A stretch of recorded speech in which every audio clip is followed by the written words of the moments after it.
বাংলাদেশের রাজনৈতিক বাস্তবতা আজ এক অদ্ভুত জটিলতার মুখে।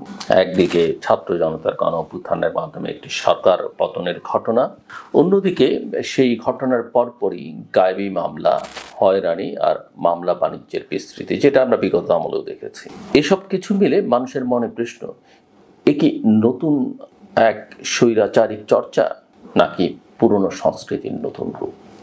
চলো শুরু করি কিশোরগঞ্জের দুলাল রবি দাসকে দিয়ে। স্থানীয় একটি হাসপাতাল বলছে তার মৃত্যু হয়েছে স্ট্রোকে, অর্থাৎ মস্তিষ্কে রক্তক্ষরণী, কিন্তু কিছুদিন পর দেখা গেল তাকে হত্যা করা হয়েছে এমন অভিযোগে নিয়ে মামলা হয়েছে। 768 জনকে আসামি করা হয়েছে, যাদের মধ্যে 600 জনই অজ্ঞাত। বাস্তবে তার পরিবারের মানুষরাই বলছে এটি সাজানো মামলা। এই একটি ঘটনা যেন বড় আকারে এটি সমস্যার প্রতিচ্ছবি। দেশের বিভিন্ন এলাকায়, বিশেষত ঢাকায়, নারায়ণগঞ্জে, চট্টগ্রামে এমন শত শত মামলা হয়েছে যেগুলোর অনেকটাই হয়রানিমূলক। কেউ মারা গেলে সেটাকে রাজনৈতিক হত্যাকাণ্ড বলে চালিয়ে দেয়া, পুরনো শত্রুতা থেকে কাউকে মামলায় ফাঁসানো অথবা টাকা খেয়ে অপরাধী বানিয়ে দেয়া, এসবই যেন মামলার আড়ালে ঘটছে। দেশের শীর্ষস্থানীয় দৈনিক প্রথম আলোর অনুসন্ধানে দেখা গেছে যে অন্তত 40টি মামলায় এমন অসঙ্গতি আছে যেখানে আসল অপরাধী বাদ পড়ে গেছেন, অথচ নিরপরাধ মানুষকে ফাঁসানো হয়েছে। রাজনৈতিক বিরোধ, ব্যবসায়িক শত্রুতা, পারিবারিক দ্বন্দ্ব, এমনকি ব্যক্তিগত বিদ্বেষও এসব মামলার পেছনে কাজ করেছে।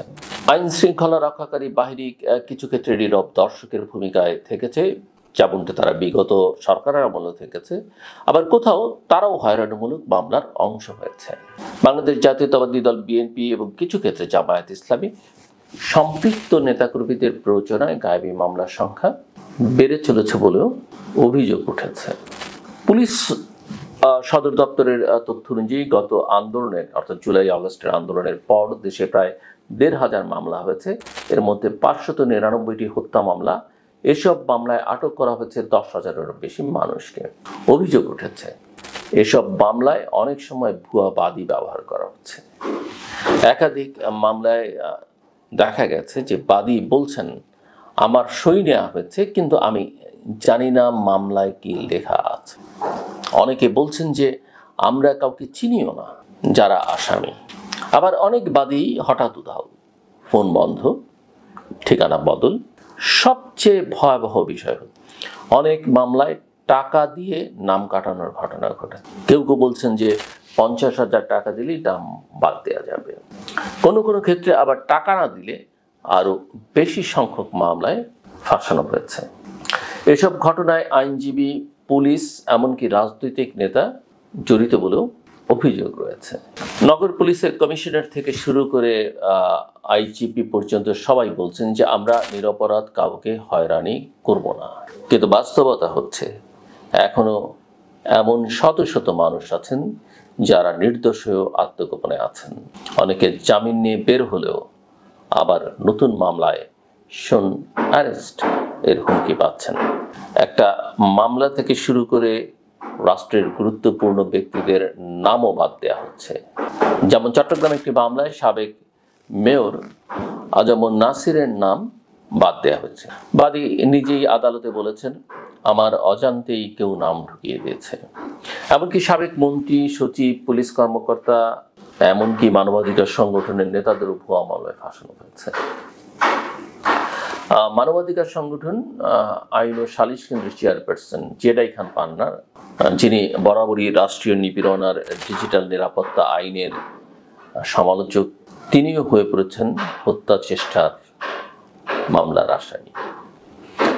তার বিরুদ্ধে যেভাবে মামলাটা হয়েছে অনেকেরই স্মরণ থাকবার কথা। তা দেখে মনে হয় এটাই মূলত ভয়ের পরিবেশ সৃষ্টি করবার এক ধরনের কৌশল, যেন কেউ আর সরকারের সমালোচনা করতে সাহস না পায়। মিস্টার পান্না একটু শুরুতেই শুরু করেছিলেন সমালোচনাটা। এখন প্রশ্ন হচ্ছে এভাবে চলতে থাকলে গণতন্ত্র, ন্যায় বিচার এবং আইনের শাসন, এইসব কিছুর ভবিষ্যৎ? ভুয়া মামলা, উদ্দেশ্যমূলকভাবে কাউকে হয়রানি করা, রাজনৈতিক স্বার্থে আইনকে ব্যবহার করা, এসব যদি চলতেই থাকে তবে আইন শৃঙ্খলা রক্ষাকারী বাহিনী বা পুলিশ বিচার ব্যবস্থা এবং সরকারের প্রতি সাধারণ মানুষের আস্থা শেষ পর্যন্ত কোথায় গিয়ে দাঁড়াবে? এই অবস্থায় স্বরাষ্ট্র মন্ত্রণালয় এবং স্বরাষ্ট্র উপদেষ্টা বারবার বলছেন যে ভুয়া মামলার বিরুদ্ধে ব্যবস্থা নেওয়া হবে, কিন্তু বাস্তবে অনেকেই বলছেন তারা কোনো পরিবর্তন দেখছেন না, বরং মামলা দিয়ে ব্যবসা এখন বড় আকারে ছড়িয়ে পড়েছে। এখনো পর্যন্ত শত শত মামলা থেকে বাদ দেওয়া হয়েছে প্রায় 675 জনের নাম। বাদী বলছেন ভুল হয়েছে, সই দিয়েছিলাম, লিখে দেয়নি। এই ভুলগুলো কি আসলেই ভুল নাকি পরিকল্পিত হয়রানি? এসব প্রশ্নই এখন জনমানুষের মুখে মুখে। আরেকটা ভয়াবহ দিক হচ্ছে যে আন্দোলনে গুলি চালানোর যেসব ব্যক্তি সত্যি জড়িত ছিলেন তারা কিন্তু এখনো ধরা পড়েনি, অথচ নিরপরাধ মানুষগুলো পুলিশ হেফাজতে, আদালতের বারান্দায় কিংবা আত্মগোপনে দিন কাটাচ্ছেন।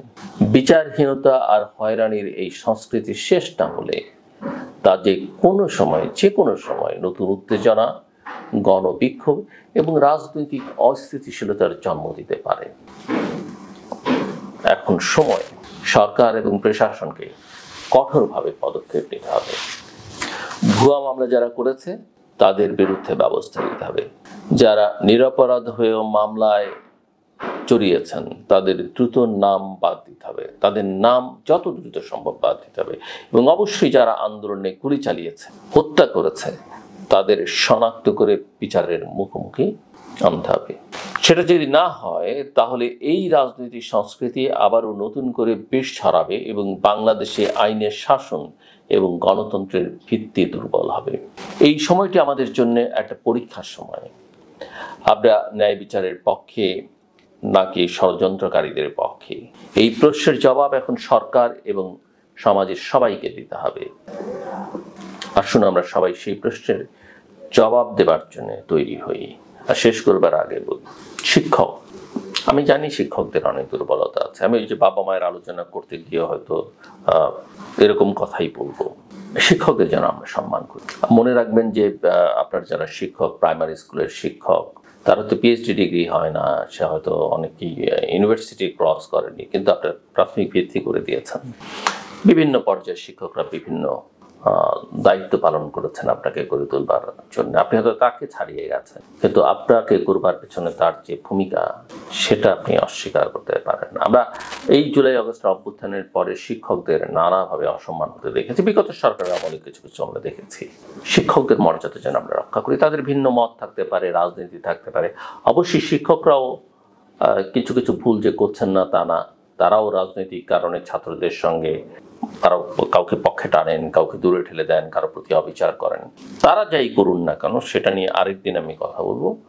কোনো শিক্ষক যেন আমরা কখনো অসম্মান, সেটা আপনার প্রাইমারি স্কুলের ওই ছেঁড়া পোশাক পরা শিক্ষক হতে পারে, আপনার বিশ্ববিদ্যালয়ের পাগলাটে শিক্ষক হতে পারে, আপনার স্কুলের যাকে আপনার পছন্দ হয় না এরকম শিক্ষক হতে পারে, আপনার কলেজে যিনি আপনার পরে একটু বেশি চড়াও আপনার কাছে মনে হচ্ছে তিনি হতে পারে।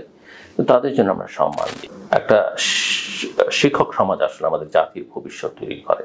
বাবা মায়ের পরে তাদের অবস্থান, এটা মাথায় রেখে যেন আমরা কোনো শিক্ষককে কোনো কারণে তাদের দ্বারা আহত হলেও আমরা যেন, যারা ছাত্র বিশেষ করে বা সমাজের অন্যান্য যারা শিক্ষার জীবন শেষ করে প্রতিষ্ঠিত হয়েছেন বা হননি, কেউ যেন শিক্ষকদের অসম্মান না করেন, কষ্ট না দেন। আমার কথা শুনবার জন্য অসংখ্য ধন্যবাদ। আপনাদের সবার জন্য শুভকামনা।